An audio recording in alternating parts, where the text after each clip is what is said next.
அனைத்து நேயர்களுக்கும் அன்பான வணக்கம்.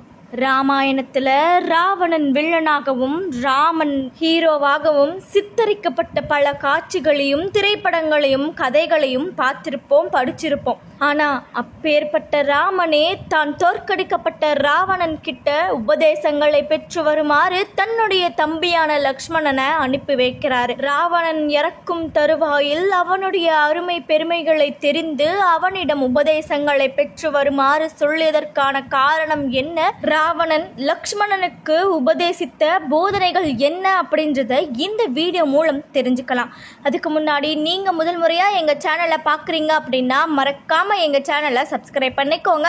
இந்த வீடியோவையும் ஸ்கிப் பண்ணாம பாருங்க. வாங்க இப்போ வீடியோக்குள்ள போலாம். ராவணன் மிக சிறந்த சிவனுடைய பக்தனாவான். சாம வேதத்தை பாடுவதில் நிகரற்றவனாக திகழ்ந்தவன். ராவணன் பிராமணனாகவும் சிவபக்தனாகவும் அனைத்து இதிகாசங்களிலும் சித்தரிக்கப்பட்டுள்ளான். அதோட மிக சிறந்த ஆட்சியாளனும் கூட. தன்னுடைய மக்களுக்கு எந்த துயரமும் நேராமல் பார்த்து கொண்டவன்.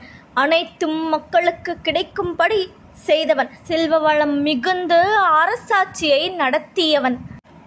ஒரு முறை அனைவரும் மகிழும் வண்ணம் அற்புதமாக வீணையை மீட்டி இசைத்தான் ராவணன். நாரதர் பெரு வருகை கொண்டு அதி அற்புதம் ராவணா, ஆனால் அப்படின்னு சொல்லி அமைதியாகவே இருந்துட்டாரு.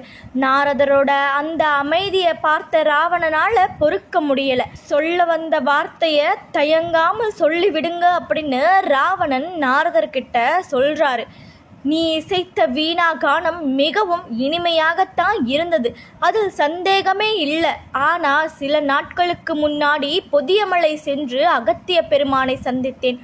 அப்போ அகத்திய முனி வீணை மீட்டி அற்புத சங்கராபரண கீர்த்தனைகளை ஒலித்தார். அந்த கீர்த்தனைகளே இன்னும் என் காதில் ஒலித்து கொண்டே இருக்கிறது.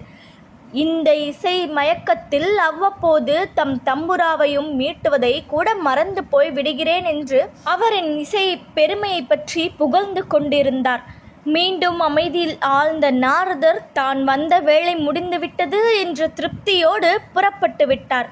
நாரதற்கு விடை கொடுத்து அனுப்பிவிட்டு தான் செய்ய வேண்டிய காரியத்தை பற்றி தீவிரமாக ஆலோசனை செய்தான் ராவணன். தன்னுடைய இசை ஞானம் உலகத்திற்கும் தெரிய வேண்டுமானால் அகத்தியரை இசையால் வென்றால்தான் அது சாத்தியம் அப்படின்னு சின்ன பிள்ளைங்க மாதிரி அகத்தியரை தோற்கடிக்க முடிவுக்கு வந்தான் ராவணன்.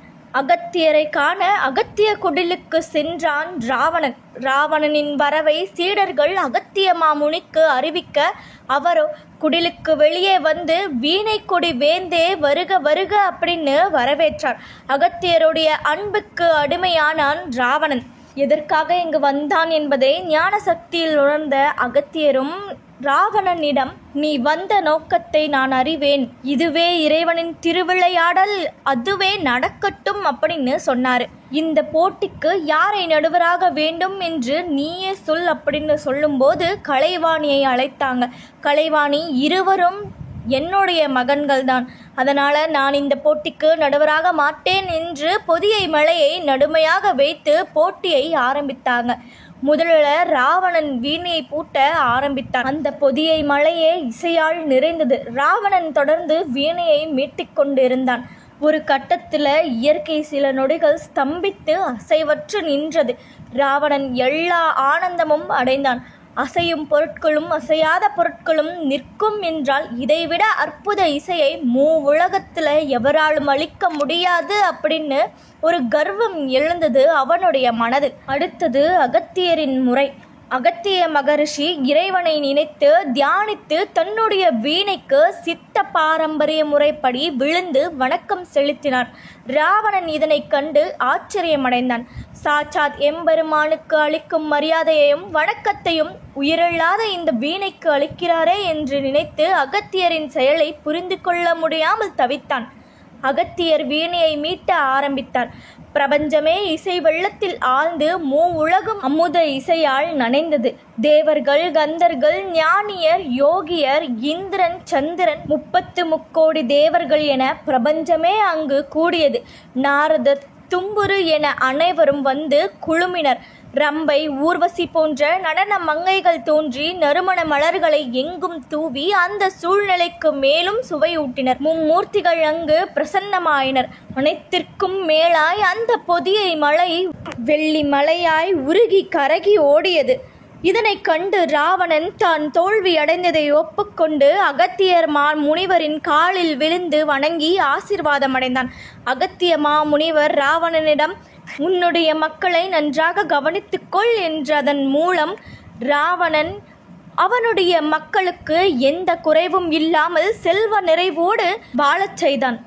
இவ்வாறு இலங்கையை ஆண்ட மன்னர் ராவணன் ராமரின் மனைவி சீதையின் மீது கொண்ட ஈர்ப்பின் காரணமாக அவரை கவர்ந்து சென்றதால் ராமனோடு போரிட்டு ராவணன் வீர மரணம் அடைந்தார்.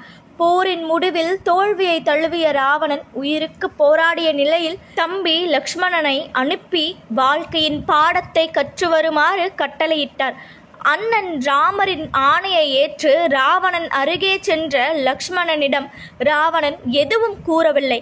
சில நிமிடம் ராவணனின் தலைப்பக்கம் நின்றுவிட்டு திரும்பிய லக்ஷ்மணன் தன்னிடம் ராவணன் எதுவும் கூறவில்லை என்று தெரிவித்தார். அதற்கு பதிலளித்த ராமர், ஒருவரிடம் நாம் பாடம் கற்கும்போது கற்பிப்பவரின் தலைப்பக்கம் நிற்காமல் கால் பக்கமாக நின்று கற்க வேண்டும் அப்படின்னு அறிவுரை வழங்கினாங்க.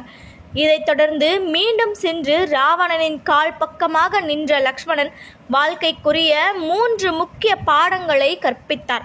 முதலாவதாக, வாழ்வில் எந்த ஒரு சுப காரியத்தையும் காலம் தாழ்த்தாமல் உடனடியாக செய்து முடிக்க வேண்டும் என்பதே. அதே மாதிரி கெட்ட காரியத்தை எந்த அளவிற்கு தாமதப்படுத்த வேண்டுமோ அந்த அளவிற்கு தாமதம் செய்ய வேண்டும் அப்படின்னு சொன்னாங்க. ராமனை பற்றி தெரியாமல் தங்கும் இடத்திற்கு தாமதமாக வந்ததால் தனக்கு இந்த நிலை நேர்ந்து விட்டது என்று ராவணன் சொல்லியிருக்காங்க. இரண்டாவதாக, எப்போது நமது எதிரியை குறைவாக எண்ணக்கூடாது அப்படின்னும் குரங்கையும் கரடியையும் குறைவாக மதிப்பிட்டதால் அவர்களுடனான போரில் தோற்றேன். பிரம்மனிடம் சாகா வரம் கேட்ட ராவணனுக்கு குரங்கு மற்றும் மனிதனால் மட்டும் உன்னை கொல்ல முடியாது என்று பிரம்மா கூறினார். அப்போது அந்த 2 உயிர்களுக்கு தன்னை கொல்ல தகுதியில்லை என குறைத்து மதிப்பிட்டதால் தான் வாழ்க்கையை இழந்ததாக ராவணன் கூறியுள்ளார். மூன்றாவதாக, வாழ்க்கையில் ஒருவரது இரகசியத்தை எந்த காரணம் கொண்டும் உலகத்தில் யாரிடமும் கூறக்கூடாது. நான் அப்படி விபீஷணனிடம் தனது மரணம் குறித்த இரகசியத்தை பகிர்ந்ததுதான் என்னுடைய வாழ்வில் செய்த மிகப்பெரிய தவறு என்று கூறியுள்ளார். ஸ்ரீமத் பகவத்கீதையில் ராமன் கூறிய உபதேசங்கள் மட்டுமல்லாமல் சாகும் தருவாயில் ராவணன் கூறிய இந்த 3 வாழ்க்கை இரகசியங்களும் அனைவரது வாழ்விலும் பொருந்தும். இந்த வீடியோல ராவணன் லக்ஷ்மணனுக்கு கூறிய 3 உபதேசங்களை பற்றி தெரிஞ்சுக்கிட்டோம். இந்த வீடியோ உங்களுக்கு பயனுள்ளதாக இருந்தா மறக்காம எங்க சேனலுக்கு கமெண்ட் பண்ணுங்க. இந்த வீடியோ பிடிச்சிருந்தா லைக் பண்ணிட்டு எங்க சேனலையும் சப்ஸ்கிரைப் பண்ணிக்கோங்க. கூடவே இருக்கிற பெல் ஐக்கானையும் கிளிக் பண்ணுங்க. அப்பதான் நாங்க போடுற இன்ட்ரெஸ்டிங்கான ஆன்மீக தகவல்கள் கொண்ட வீடியோக்கள் உங்களுக்கு நோட்டிபிகேஷன் வரும். நன்றி.